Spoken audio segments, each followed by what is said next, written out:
పూరా లోకల్. ఇక్కడ కూర్చుకుంటేనే అమ్మ అంటామా, కూర్చుకున్న అమ్మ అంటాం, శరీరాలు కూర్చుకున్న అమ్మంటాం. ఎక్కడ మన బాడీలో కొంచెం అంగం ఖరాబ్ అయినా మనకు బాధ అవుతుంది. అట్లే స్టేట్ యాజ్ అ హోల్ ఆ బ్రాడ్ కాన్సెప్ట్ ఉండాలి.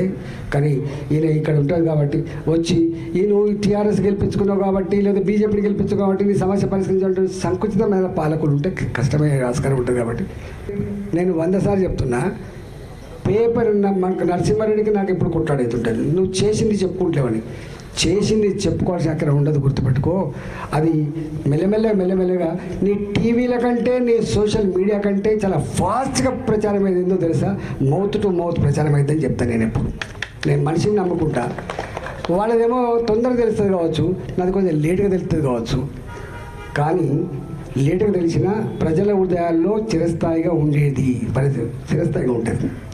ఇప్పుడైనా మా గద్దర్ నాకు పాట రాసిన సార్, నేను 2021లో ఎన్నికల పోటీ చేసినాం. పోటీ చేస్తే ఒక గోడ మీద రాయనీయలే నా పేరు, ఓ ఫ్లెక్సీ పెట్టనీయలే, ఓ హోర్డింగ్ లేదు. చివరికి కరెంటు పోల్ల మీద కూడా స్టిక్కర్లు వేసి పడేసింది కనపడకుండా. అంటే ఈటల రాజేంద్ర అంటూ పేరు. నేను ఫ్లెక్సీల మీద నా పేరు లేదు, గోడ మీద కూడా నా పేరు లేదు, కరెంటు స్తంభాల మీద కూడా పేరు లేదు కొడుక. కానీ హుజురాబాద్ ప్రజల హృదయాల్లో 20 ఏళ్ళుగా స్థానాన్ని సంపాదించుకుని నా ఫోటో స్థిరస్థాయిగా ఉంటుందని చెప్పాను నేను.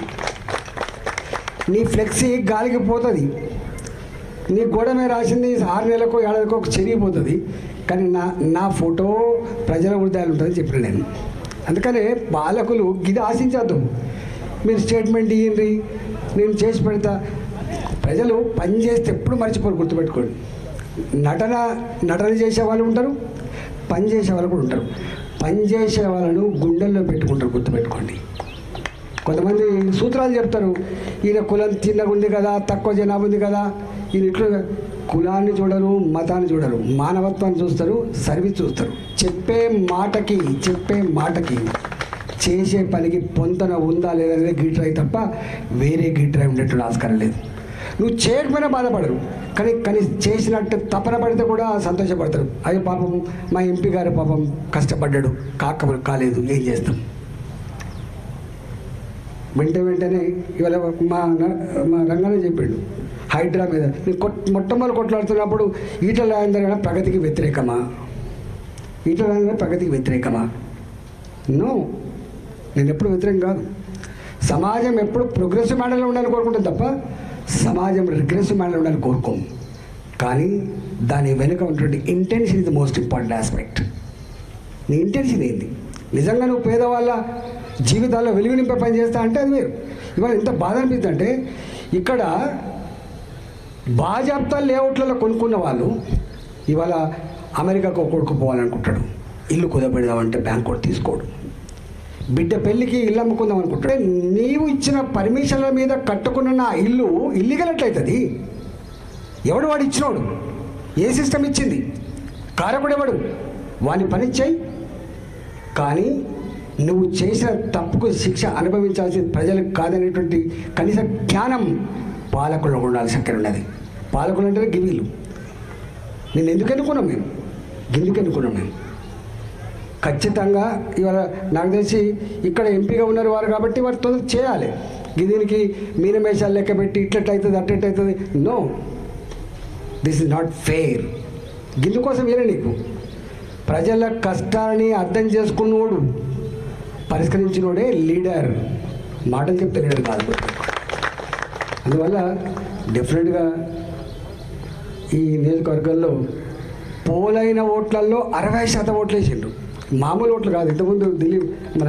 అందుకే నేను మాట్లాడద్దు, నా పని మాట్లాడదు. కాబట్టి తప్పకుండా నేను ఆ రోజు చెప్పినా మళ్ళీ చెప్తా, నేను ప్రజల మధ్యలో ఉంటున్నానని చెప్పిన. నేను పైసలు నమ్ముకున్నాడు కాదు, నేను మద్యం నమ్ముకున్నాడు కాదు, పైరవీలు నమ్ముకున్నాడు కాదు, నేను ప్రజలు నమ్ముకున్నాడిని. వెళ్ళిపోతానని ఎప్పుడు అనడు.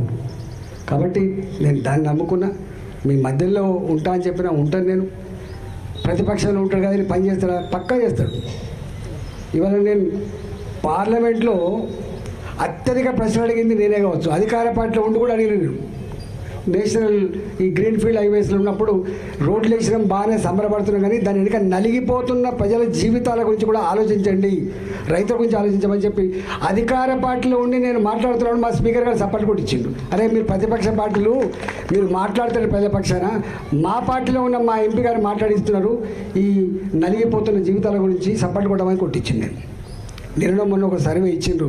ఆ సర్వేలో ఈ మల్కాయిరి పార్లమెంట్ నంబర్ 1లో ఉందని చెప్పి నేను మీకు ఇంకొక మాట, మీ ఎంపీ ఎవరంటే ఈటల అని చెప్పి గర్వంగా చెప్పుకునేటువంటి, గల్లెగరే చెప్పుకునేటువంటి పద్ధతిలో నా పని విధానం ఉంటుందని చెప్పిన, నా ప్రవర్తన ఉంటుందని చెప్పిన, తప్పకుండా 5 ఏళ్ళ దాకా కూడా గట్టిగా నిలబెట్టుకునే ప్రయత్నం చేస్తా అని చెప్పి మీకు మాట ఇస్తూ, మీరు ఇచ్చిన ఈ సమస్యలు నాతో ఎంత మేరకు అయితే అంత మేరకు పరిష్కరించి, మీరు ఎక్కడున్నా అయ్యో ఎక్కడ పోయినా అనుకోకూడదు, ఎక్కడున్నా ఇక్కడనే ఉంటాను, నాకు ఇంకా వేరే లేదు, నాకు క్లబ్కి పోయి అలవాటు లేవు, నాకు పొద్దున్న లేతే రాత్రి దాకా ఒకటే అలవాటు ఉంటుంది, తిరగాలి, ఇంత పని చేయాలి, ప్రజల ప్రేమను పొందాలని తప్పని తప్ప దానికంటే ఇంకా వేరే ఏం లేదు. కాబట్టి ఇవాళ మీ అందరూ ఇంత గొప్పగా ఇంత పొద్దున్నే నా కోసం వెయిట్ చేసి మీ సమస్య ప్రస్తావించేందుకు ధన్యవాదాలు తెలుస్తూ నమస్కారం. భారత్ మాతకి.